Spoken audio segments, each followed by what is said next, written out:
Il ne fait pas de doute que les anges ont apporté au Padre Pio une aide hors norme dans son ministère sacerdotal. Croyez-vous que cela ait dû se faire avec ou sans le consentement de Notre-Dame? C'est ce que nous allons voir aujourd'hui. Chers amis, fidèles du Padre Pio, bonjour, mon nom est Jean Goyard et vous assistez au programme Sur les pas du Padre Pio. Le Padre Pio, les anges et leur reine à tous.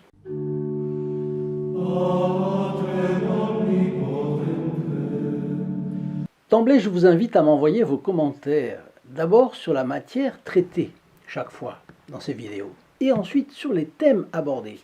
Le jugement particulier de chacun, le ciel, le purgatoire, l'enfer, le jugement dernier, les anges. Quels sont les thèmes qui vous intéressent le plus? Quelles sont celles qui vous plaisent? Cela m'intéresse évidemment, parce que je voudrais être sûr que tout cela vous intéresse vraiment. Oui, je le sais, vous l'écrivez, mais voyons un peu quels sont les thèmes que vous préférez. Bien. Enfin, j'attends vos commentaires avec la précision du lieu d'où vous les écrivez, parce que cela rend beaucoup plus vivante cette interlocution entre nous. Alors, je vous remercie. Le Padre Pio a tellement voulu dépendre de la bienheureuse Vierge Marie qu'il est littéralement impossible d'évoquer sa vie et sa personnalité sans montrer le rôle éminent de celle qui a engendré les hommes à la vie de la grâce, et donc aussi le Padre Pio. Qu'elle ait engendré les hommes à la vie de la grâce, c'est ce que nous démontre saint Louis Grillon de Montfort, que l'Église appelle dans les litanies composées en son honneur le docteur de la vraie dévotion à la très sainte Vierge Marie. Et qu'elle ait engendré tous les hommes à la vie de la grâce, y compris ceux qui l'ont historiquement précédé dans l'histoire. Donc, c'est ce qui découle de sa qualité de co-rédemptrice du genre humain. Vous savez que saint Élie eut une immense dévotion pour Marie, bien avant qu'elle ne naisse, parce qu'il a eu une vision. Et dans cette vision, il avait eu la connaissance de la naissance de la Vierge qui devrait donner un jour, le jour au Sauveur. Et alors lui, saint Élie, et l'ordre de Notre-Dame du Mont Carmel à sa suite ont toujours prié pour la naissance de cette Vierge, par laquelle Dieu oh là là, aujourd'hui ça va pas, régénérer le monde.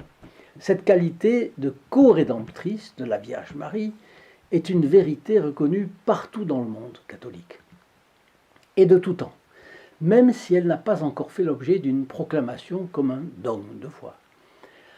Voici donc comment le Padre Pio s'adressait à Notre-Dame.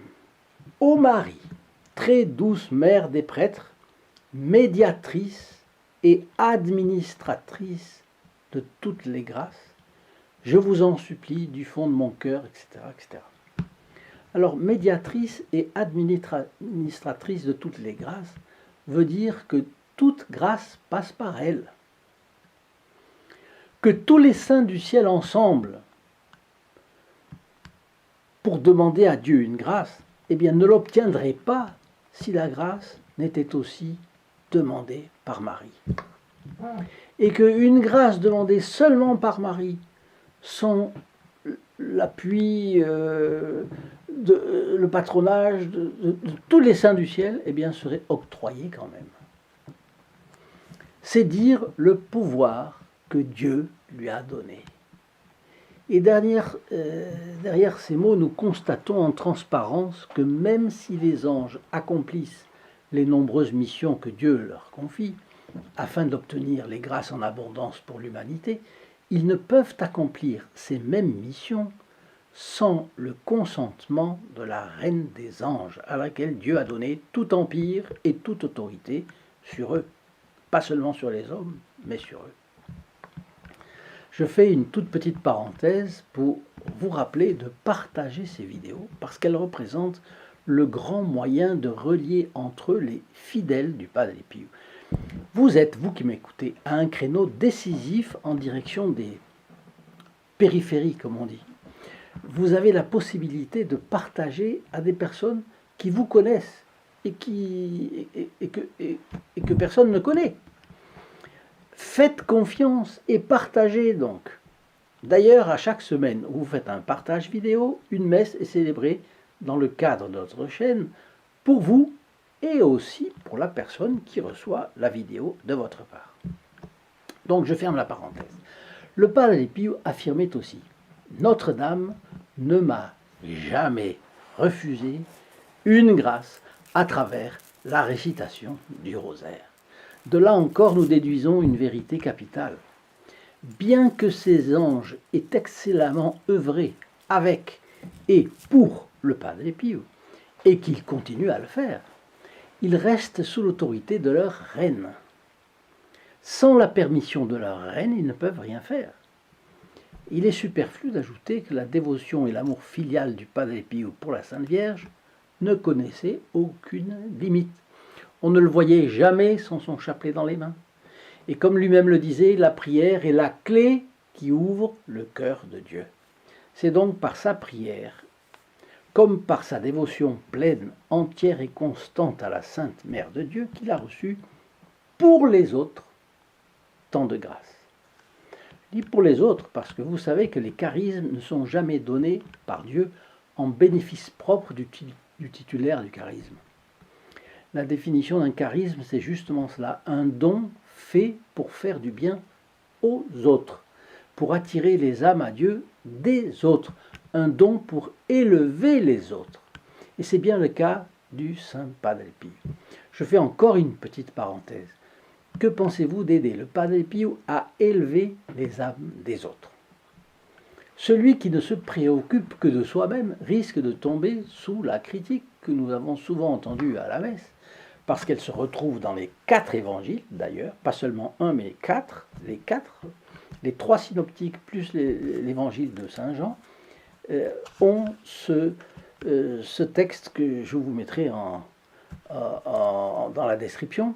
Celui qui voudra sauver sa vie la perdra, et celui qui perdra sa vie à cause de moi la sauvera. C'est une phrase énigmatique, parce qu'on sait très bien que, par ailleurs, comme disait saint Ignace, l'homme est fait pour louer, honorer et servir Dieu notre Seigneur Jésus-Christ, et par là sauver son âme. Oui, mais voilà le problème. Dieu nous dit, vous sauverez votre âme en sauvant les autres. Vous ne pouvez pas rester dans une grotte, sauf les ermites, et encore les ermites et les cénobites, etc. Ils souffrent, ils se donnent des pénitences pour le monde. Mais on ne peut pas rester tranquille dans son petit confort chez soi, les 2 pieds dans la même bottine, comme disent nos amis canadiens. Je ris parce qu'il y a un de nos amis canadiens qui m'a écrit en me disant « Non, ici on ne dit pas rester les 2 pieds dans le même sabot, non, c'est les 2 pieds dans la même bottine. » Ah bon. Merci de m'avoir corrigé. C'est ça, dans l'épilogue de l'épître de Saint Jacques, on est frappé de l'étendue de ce verset. Celui qui ramène un pécheur de la voie où il s'égare sauvera son âme de la mort et couvrira une multitude de péchés. Quelle récompense! Mais alors, on pourrait dire une telle récompense pour seulement ça? Seulement, si je sauvais une seule âme, seulement ça? Eh bien oui, notre Seigneur Jésus-Christ aurait donné sa vie pour un seul homme à sauver. Et il nous demande de nous en préoccuper aussi. Si nous pouvons sauver 1, 2 âmes dans toute notre vie, eh bien, on aura aidé notre Seigneur, on aura participé à son œuvre du salut. Bien sûr, il nous invite, il nous demande, je dirais, il nous convoque même pour cette œuvre du salut des âmes, et nous ne pourrions pas le négliger. C'est pourquoi je vous donne rendez-vous sur le lien que vous trouvez dans la description de cette vidéo, ici en bas, st-padre-pio.fr, et vous verrez les possibilités d'expansion que nous avons, ainsi que les bénéfices spirituels que nous pouvons en tirer. Et je vous rappelle aussi que photos du Padre Pio et livrets de prières et de méditation du Padre Pio vous sont gratuitement offerts. Il suffit de téléphoner au 08 05 36 08 47 appel gratuit pour la France métropolitaine, coût d'un appel local pour les dom-toms, et pour le Canada, c'est un autre numéro, c'est le 1 844 398 88 67. Alors pour porter ces grâces aux uns et aux autres, il était assisté, le Padre Pio, par les anges. Et derrière tous les dons merveilleux du Padre Pio, celui d'orienter les âmes, celui de la bilocation, celui de l'intimité avec les anges. Bon, tous les dons, tous les charismes qu'il avait, c'était bien Notre-Dame qu'on voit par derrière, qui était là, qui l'aidait, qui le chérissait comme une mère chérit ses enfants, au point qu'une nuit, après que les démons l'aient attaqué et frappé dans sa chambre, parce qu'il était parfois attaqué, frappé avec des barres de fer, on le retrouvait le lendemain matin inanimé, avec des traces de coups, des plaies, un œil au beurre noir. Il avait été traîné par les pieds sur le sol de sa cellule. Les démons voulaient l'impressionner. Eh bien, qu'est-ce qu'a fait la Sainte Vierge? Vous voyez, elle a permis qu'il soit attaqué pour gagner des grâces pour d'autres. Mais elle est venue placer un oreiller sur sa tête. Un oreiller sous sa tête pour en quelque sorte soulager sa souffrance. N'est-ce pas merveilleux, ça? Alors, je vous signale que tout cela est sorti d'un livre qui s'appelle « Envoyez-moi votre ange gardien » du père Alessio Parente. Et donc, sur cela, je vous quitte et je vous dis à demain. Au revoir.